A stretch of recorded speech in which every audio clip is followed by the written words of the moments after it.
mengawasi permasalahan atau ikut pembangunan kita di Kota Palangkaraya. Monitor. Mengumpulkan teman-teman dari bidang 2 ini. Jadi sebetulnya seperti yang disampaikan Jeffrey tadi, sebetulnya kita ini forum CSR Bapeda Litbang Palangkaraya ini berfungsi sebagai land CSR sebetulnya itu bahasa yang lama sih, tapi TJSL. Gitu. Nah, oke lah. Jadi kita ini sepakat kita adalah forum TJSL. Nah, forum TJSL itu untuk informasi aja bagi teman-teman di bidang 2, itu forum TJSL itu sekretariatnya tuh ada di Bapeda Litbang Kota Palangkaraya. Dan dalam hal ini di bidang 3 kami menangani sekretariat forum TJSL. Nah, terus ini sudah fungsi, kan tidak tahu. Nah, jadi fungsi utama kami itu adalah pihak perusahaan yang berdomisili di luar Kota Palangkaraya. Perusahaan apapun bangunan kita, Kota Palangkaraya, pemerintah Kota Palangkaraya itu bersinergi tentunya dengan perusahaan-perusahaan yang ada di Kota Palangkaraya. Nah, termasuk dalam hal perencanaan pembangunan. Nah, tidak semua pembangunan di Kota Palangkaraya ini kan bisa kita laksanakan sebagai pemerintah karena kita keterbatasan anggaran APBD. Nah, karena itu kita merangkul pihak-pihak swasta ini untuk bisa bekerja sama dengan kita pemerintah kota, bersinergi lah, membangun bersama. Artinya ini bukan hanya tanggung jawab kita Kota Palangkaraya, tapi juga tanggung jawab mereka sebagai investor lah. Inilah dengan kami pada akhirnya mempunyai rencana yang namanya kegiatan forum, yang namanya Musrembang TJSL. Musrembang TJSL itu dasar pemikiran itu tadi, artinya mengakomodir kegiatan-kegiatan yang tidak bisa diakomodir di APBD Kota Palangkaraya atau tidak bisa diakomodir di yang di-reject lah dari Musrembang UPT. Ini kan waktunya beliau ini sempit lah dalam 1 tahun ini 8 sampai September kalau nggak salah lah itu sampai September. Nah, beliau ini kan selalu dievaluasi ya 3 bulan sekali kalau nggak salah, selalu dievaluasi kinerjanya dan kalau kita menunggu perencanaan yang tidak terakomodir tadi dan kita menunggu itu semuanya fisik kalau nggak salah yang kita sudah kita list ya Bu ya, itu semua yang sebagian besar bisa dibilang 85% yang belum terrealisasi di APBD Kota Palangkaraya itu adalah fisik semua. Iya. Nah, kalau kita mengakomodir itu atau meneruskan itu di Musrembang TJSL, sepertinya berat. Yang pertama, perusahaan kita di Kota Palangkaraya ini ya skupnya masih kecil lah. Beda dengan perusahaan-perusahaan yang dari Jawa sana atau yang ada di 65 orang. Kota. Ya. Tinggi resiko orang. Oh, resiko berapa tadi? 65 orang. Oh, yang beresiko tinggi lah. Terus kader pengantar dari puskesmas itu 44 orang. Kadernya.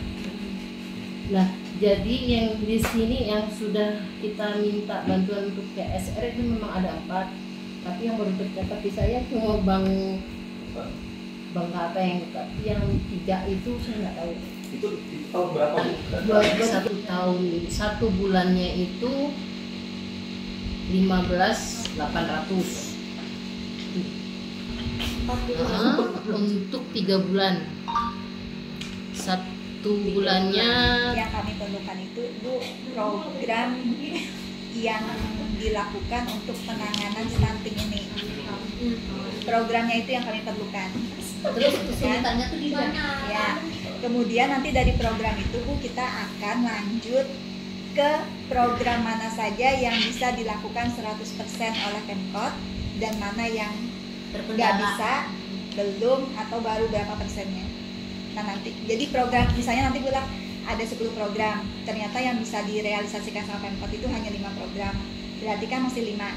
Nah, 5-nya ini mungkin 2 atau 3 diantaranya itu udah sekian persen yang sudah dilaksanakan.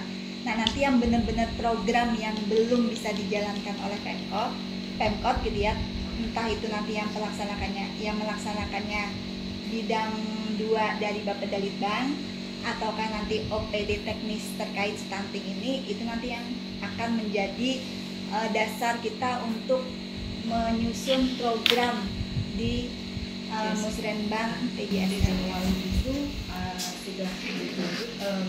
sudah dikeluarkan ada 69 orang yang miskin ekstrim. 69 orang ini. Nah, saat ini kami lagi mengumpulkan data yang 69 dari beberapa hari ini, kemarin 3 hari dari Selasa Rabu, kemarin kami ke Borong Bengkel, terus ke Kerenbang Tirai, kemudian ke Melong Baru. Itu ke Melong Baru nanti hari ini ada yang di Kalampangan, Akalampangan, Pager, Panjehang sama Ketuk Berunai. Itu lokasi-lokasi yang memang individunya ekstrim. Kebetulan karena ini ada CSR, kami berarti bersyukur karena ini ada berhubungan dengan kemiskinan. Kalau kita 3 hari kemarin ini Pak, yang datang ke Ini datanya di tadi kan ada berapa? Ada 4 kelurahan.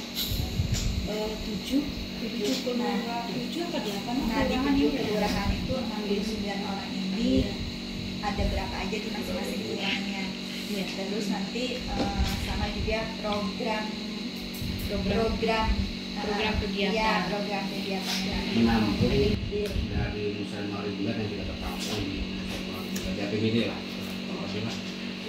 Nah, setelah kami cek dan data yang ada di bidang perencanaan, ternyata hampir 95% usulan masyarakat itu infrastruktur, jalan, jembatan, kemudian dan lain-lain, dan tidak ada masalah pemberdayaan masyarakatnya. Nah, kalau kita ini paket-paket ini kita lempar ke perusahaan, berat untuk bisa dikerjakan oleh pihak perusahaan. Nah, makanya tadi saya sampaikan ke Pak Kabar bagaimana Musrenbang CSR ini akhirnya bentuknya tematik untuk isu strategis yang ada di Kota Palangkaraya, penanganan stunting dan kemiskinan ekstrim. Tapi salah satu lagi masalah inflasi satu lagi, cuman inflasi kita abaikan dulu karena kondisi masih aman. Masalah stunting jumlahnya kalau nggak salah ya 14 atau 15 masalah kalau dikoreksi kalau nggak salah. Nah, dari 6 kakak yang sudah kami coba deteksi, mungkin 3 atau 4 aja yang berbeda. Selebihnya enggak. Kalau kita paralelnya 15 indikator tadi lah. Sampai. Itu contoh misalnya ada tadi disampaikan dia tinggal di barak, suaminya tukang, istrinya ibu rumah tangga biasa, anaknya putus sekolah, dia ikut bapaknya tukang, ya ada di Kerenbang Tirai tinggal di barak. Ada. Nah, intervensinya kalau kita tahu berarti dia butuh pelatihan pertukangan. Gitu. Tapi kan intervensinya supaya si anak ini dan si bapaknya katanya cacat ya, pernah kecelakaan kerja. Nah, itu anaknya diberi ke pelatihan ke. Saya tahu kalau pemasangan listrik itu kan pasti dari PLN ya. Apakah PLN bekerja sama Ekosda? Kamelong Itu kampung itu, kampung Rumah, Kamelong. pasangan listrik rumah. Iya, kalau listrik itu di rumah Pak. Bantuan pemasangan listrik katanya itu ada 8 kakak.